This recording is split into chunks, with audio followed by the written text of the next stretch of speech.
Good morning to you, Oscar-winning costume designer Ruth E. Carter. Oh, well, thank you for that introduction. I don't get that all the time. I'm told I should. and, and it's an award long overdue, if you ask me. Thank you. So, with a project like Dolemite Is My Name, as with Malcolm X and Amistad and other films you've costumed, research plays a major role, but so do creative choices to express character.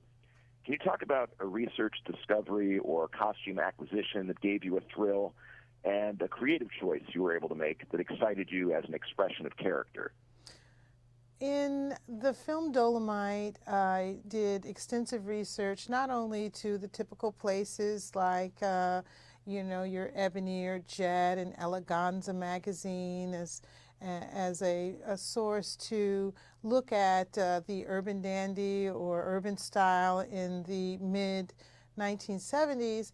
I also discovered a film called The Bad Bunch. And The Bad Bunch was this film that traveled through all kinds of everyday fashion in the inner city in the mid 1970s. It was thrilling. They went to a carnival, they had gangsters, they had pimp style. It went through so much of the everyday fashion of the 1970s.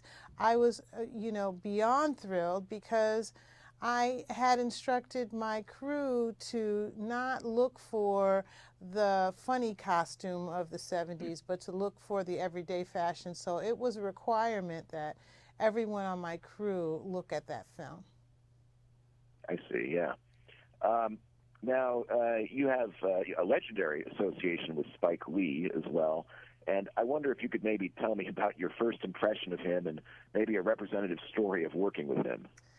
Well, I was an intern at the Los Angeles Theater Center. I wasn't an intern. I was a costumer at the Los Angeles Theater Center when I met Spike Lee, and he hadn't done a studio picture yet. He had finished She's Gotta Have It, and we were all about the same age.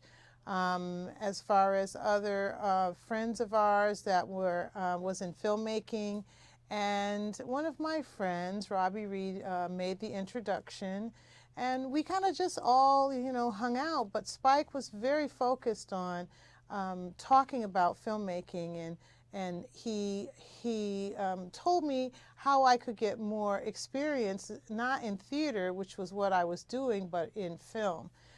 He suggested that I go to UCLA or USC and sign up in the film department to work with someone on their senior thesis project, which I did. And shortly afterwards, I found myself on the weekends on a student film. But it wasn't long after that about 5 o'clock in the morning, I got a call. The person on the other side said, Ruth. And I said, hello? Ruth. Hello? Ruth. This is the man of your dreams. And I said, Denzel? And he said, no, this is Spike. I want you to do my next movie, which was School Days, his first studio picture. And the rest is history. Yes, we have a long history from that point on together, 25 years. Now, what's the difference? You don't have to name any names, but the difference between directors who get it and directors who don't when it comes to costuming and working with a costumer like you? Well, I think that I come with such a history of different types of films and different directors that I've worked with. Sometimes I feel like I am on my own island, in that they aren't sure if they can make a suggestion about something, a costume, or what an actor or actress could wear. And they don't realize sometimes that I don't want to be on my own island. It's a highly collaborative medium, and I enjoy hearing the ideas and the opinions of the director. It's nice when they talk about character and their intent and in directing a scene, so that I get the texture and the mood of what they're creating. And there are times when an actress might come to set and they might say, that's an interesting choice. I thought they might look like this other thing. And what they don't realize sometimes is that I can actually work in the moment, if it needs to be tweaked or if it needs to be changed, I can do it. So I'm here to collaborate, not to just be the grand poobah of costume design. And that's the truth from Ruth. I'm afraid we're out of time, but thank you, Ms. Carter. Thank you.